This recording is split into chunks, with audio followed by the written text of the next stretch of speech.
Okay, folks. Well, hello, everybody, and welcome back aboard once again, really, folks, to Reels of Football. My name is Tom, and I am going to bring you my Premier League Game Week 8 predictions in this video. If you do enjoy it, if you do want to support the channel, rather, I should say, please leave a like on it. Leave a like on the video. Subscribe to the channel, of course, and share the channel around. And if you want to get notified as to when I go live, when I upload, please do follow us on social media and put your notification bell on. Okay, so yeah, you guys have been begging for it. I have been a bit lazy with it, but I am back with the Premier League predictions once again. We are coming back off a international break, which has had an interesting ending. Now, I am recording this on a Wednesday night. You will probably see it on the Thursday or the Friday. And yeah, a little bit of some digging to get into. Of course, the exciting appointment of Thomas Tuchel for England caused some controversy. I'm one of the people who actually agrees with that Thomas Tuchel appointment. Obviously, we'll get into that in a stream at some point. It's definitely a conversation to be had. But yeah, very, very interesting ending to the international break. And yeah, England losing to Greece, unacceptable, really. But rest in peace, George Bollock. Yeah, beating Finland. There you go. And then yeah, Thomas Tuchel. All exciting. But what is even more exciting is we have got a excellent Premier League weekend ahead of us. We will have 6 games across 3 days live on the channel, and we're going to predict the games. Let's start with the London Derby at the Tottenham Hotspur Stadium, which sees Spurs taking on West Ham. Now, Spurs are Spurs, aren't they? Really? I mean, I felt like the manner that they lost that Brighton game was awful. Yeah, they really did bottle that, and I felt like that it was a game that they had full control of and they should have won. I actually predicted 3-0 for that game on Super 6. And yeah, it really should have been one that Spurs should have took control of and won comfortably, particularly leading 2-0 at half time, of course. Letting Brighton back into it and losing the game 3-2. It's not really what you'd have expected of Spurs in terms of their form before that game. But West Ham under Lopetegui, okay, they've beaten Ipswich. Okay, they've beaten Crystal Palace. But I don't think I've seen that many positives from West Ham under Lopetegui. And obviously, of course, they beat Spurs at the White Hart Lane last season. But West Ham under Lopetegui compared to West Ham under Moyes and the way they've been playing in most of their games this season, West Ham, that doesn't really convince me that they can go to White Hart Lane and hurt Spurs or get anything out of that game. I do see West Ham scoring, but I see it being a comfortable win for the Spurs. So I'm going to go Spurs 3, West Ham 1. Let's move on to Fulham v Aston Villa. Now, Fulham have a very good record against Aston Villa, actually. And Villa, well, they've lost one game. They lost to us. Yeah, we beat them. Okay. But other than that, for Villa, I mean, beating Bayern the champs. Yeah, beating that. Yeah. That draw against Manchester United was poor at home. I didn't think it was great either. The draw at Ipswich, 2 negative results on the road. Two negative results there. But obviously coming back against Wolves, coming back against Everton, beating Leicester, 1 defeat of the season. But I feel as though this is Fulham's one to win. I think Fulham have showed a lot of positives. Obviously, only losing 3-2 against Man City. Not a very, very heavy defeat at all for Fulham. Really tight game again against Man City. Beating Forest away. Getting the win against Newcastle. Getting a point against West Ham. Felt like there should have been 3 points, to be fair.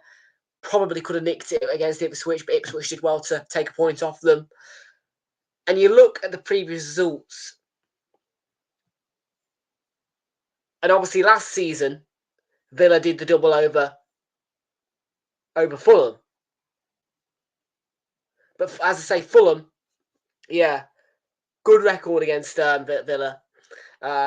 Fairly good record against them. I feel as though this one is Fulham's to win. So I'm going to go 3-1 to Fulham. Could be one that goes either way, but I think Fulham might just nick this one.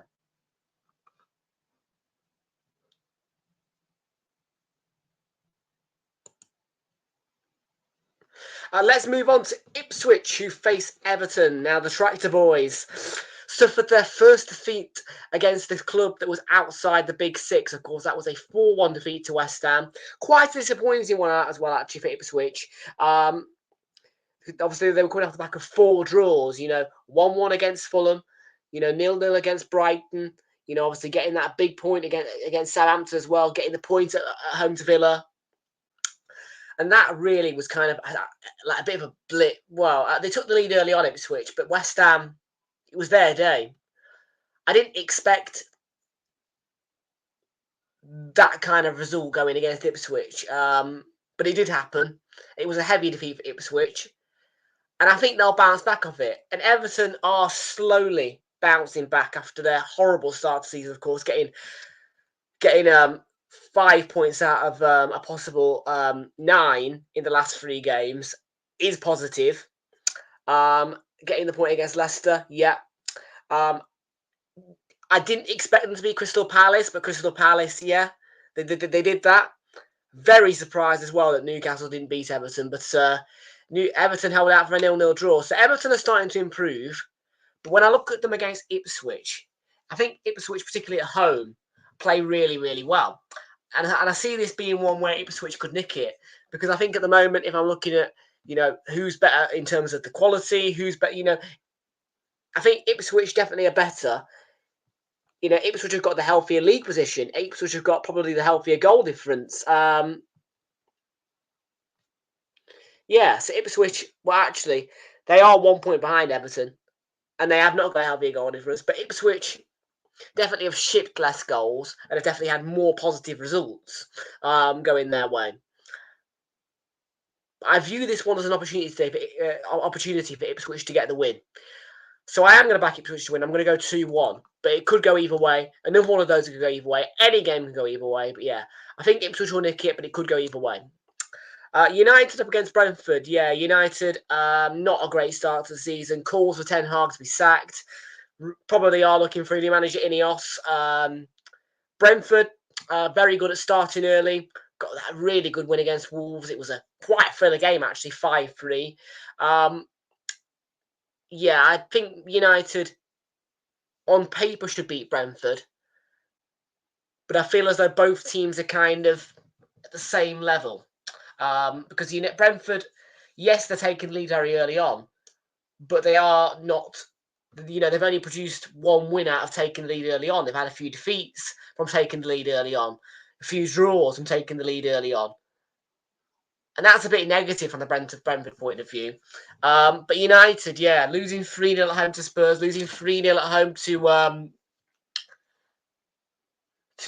Liverpool, and all the other defeats as well. It's not good for United this season. They've not started the season well. I think it's going to be quite a tight and sluggish game. I see a 1-1 draw. Both teams have got their difficulties, and I just don't see the teams being separated. So I'm going to go 1-1. We've got a Newcastle up against Brighton. Now, Brighton, yeah, the league position kind of deceives you with Brighton a little bit. Luke Links after the Arsenal game, which really was a disgrace. I'm seething over that game to this day. Called them the Dark Horses. I don't think Brighton are dark horses because in the last couple of games for Brighton,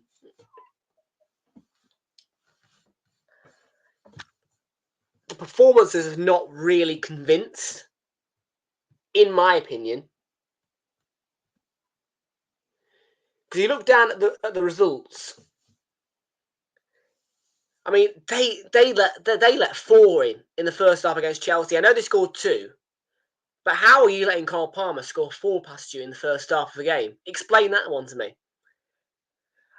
I felt like they did well against Forest. I feel as though Forest started to get very, very well. Brighton came back to take the lead, and Forest. It was a game that could go either way. So I'm not going to criticise Brighton for that one. Obviously, against Ipswich, you really would expect Brighton to beat Ipswich. I did predict that game to be a very tight game, as it was. But yeah, that Ipswich game, the Chelsea game, and the Spurs game, Brighton have not really convinced me. because the first half against Spurs, they were 2-0 down. They were playing horrible football. It was an awful first half to face from Brighton. In that first half against Spurs, they looked like they were going to be beaten by 4 or 5. Now to my surprise, they turned it around in the second half, but still, performance-wise of Brighton, I'm not impressed. And Newcastle being at home, I see Newcastle winning this one. I'm going to go 3-1 to Newcastle. I just don't think Brighton are that good of a team. And I feel as though if they're losing 4-2 at home to Chelsea and shipping 2 in the first half against Spurs at home and not performing well, do I see Brighton being able to go to St James's Park and getting a result? No. So Newcastle 3, Brighton 1. And I'm going to cut to the chase here. 2-2. All right? That is just a quick one. Bournemouth versus Arsenal. Well, a fixture at the Emirates entertains. The Vitality is just normally comfortable for Arsenal. You know, I mean, yeah. The fixture is always going to be memorable for that 3-2 win at the Emirates. Now, Bournemouth have started the season okay. They have been beaten by Chelsea.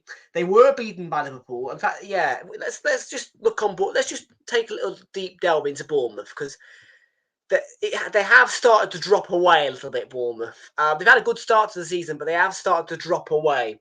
Obviously, yeah.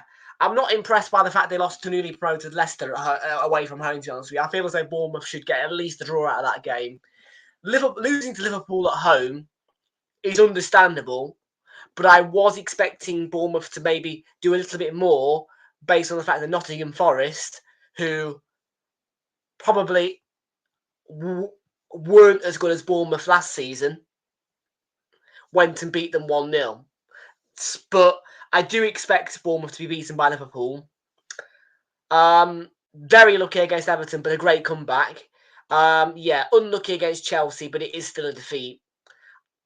I'll be honest, I think it's a fixture where Arsenal could easily win it 3 or 4-0 again, because Bournemouth are a great side.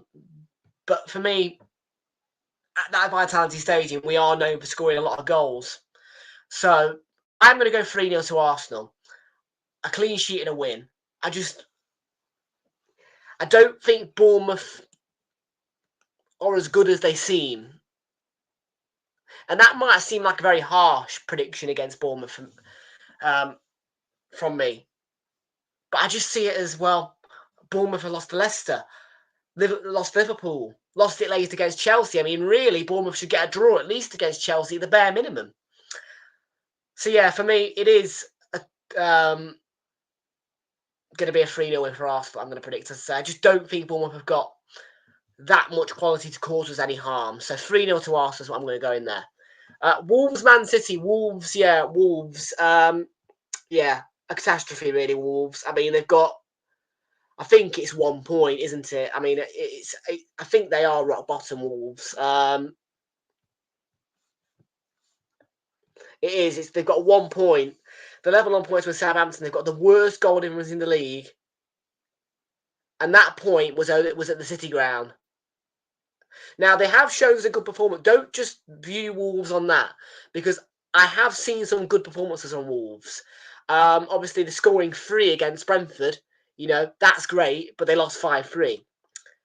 They did show positive signs against Liverpool. I felt like there were positives for Wolves against Liverpool. Obviously, they could have got a draw out of that. They lost 2-1, but they scored a goal. They showed positivity.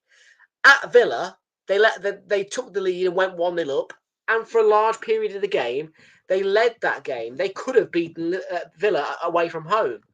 But in the end, Villa came back, as Villa would do.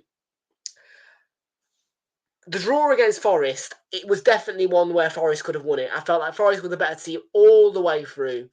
But unfortunately, Forest just could not find the winner. So Wolves probably were lucky in that game. Obviously, the real defeat, the heavy defeat, the one that really is bad. How are you losing 6-2 at home to Chelsea? I mean, that was just 6-2 at home to Chelsea. A team who you did the double over last season, you lose 6-2 to them at home. Wow. That really is the fixture. That really is the result, kind of, that makes me go, oh, Wolves. Man City, without Rodri, didn't beat Newcastle, but even though this is a fixture that they lost last season at Molineux, I do expect Man City to get the win. So I'm going to go Wolves 0, Manchester City 2. Let's move on to Liverpool versus Chelsea. Now, Liverpool have won almost all their games. One thing I'm going to say about this fixture, and the one thing I'm going to say about this fixture, is do not write Chelsea off. And be mindful of the fact that we are coming off the back of an international break. And the last time that happened, Liverpool played at Anfield on the back of an international break. They lost at home to Nottingham Forest. And Chelsea, for me, have played well enough for me to be convinced that possibly they could get a result out of Anfield. So it is going to be a cheeky one, and I feel like this will upset the Liverpool fans. But I am going to go with my gut here. I'm basing this off the fact that Liverpool lost at home to Forest and they get a straight after the international break. Maybe the same thing could happen again is what my brain's telling me. So it's a risky one, but I am going to go Liverpool 0, Chelsea 1. Let's go for Nottingham Forest versus Crystal Palace. Yeah, Crystal Palace, really. They ended the season so well last season. So well. I mean, on the final day, to beat Aston Villa at home 5-0, that's a real statement win. On the final day, that's a terrific win. But this season, Glasner's men have looked nowhere near that side we saw who beat Villa 5-0 at home, who beat Liverpool at Anfield. Do you get what I'm saying? They've really dropped off Crystal Palace, and Nottingham Forest, on the contrary, have started the season terrifically. I mean, one defeat at home to Fulham, beating Liverpool at Anfield, getting these big wins. Forest have started really well, and I see no reason why Forest shouldn't win this game. Palace have been awful at the start of this season. Forest have really come out of the blocks flying. So for me, Nottingham Forest 2, Crystal Palace 0. Folks, I want to thank you all so very much for watching. Let me know what you think of my predictions down below in the chat, in the comments, and of course, get your predictions down below in the comments as well. Leave a like on the stream, leave a like on the video. I keep saying stream, and hit that subscribe button if you are new. Cheers, folks.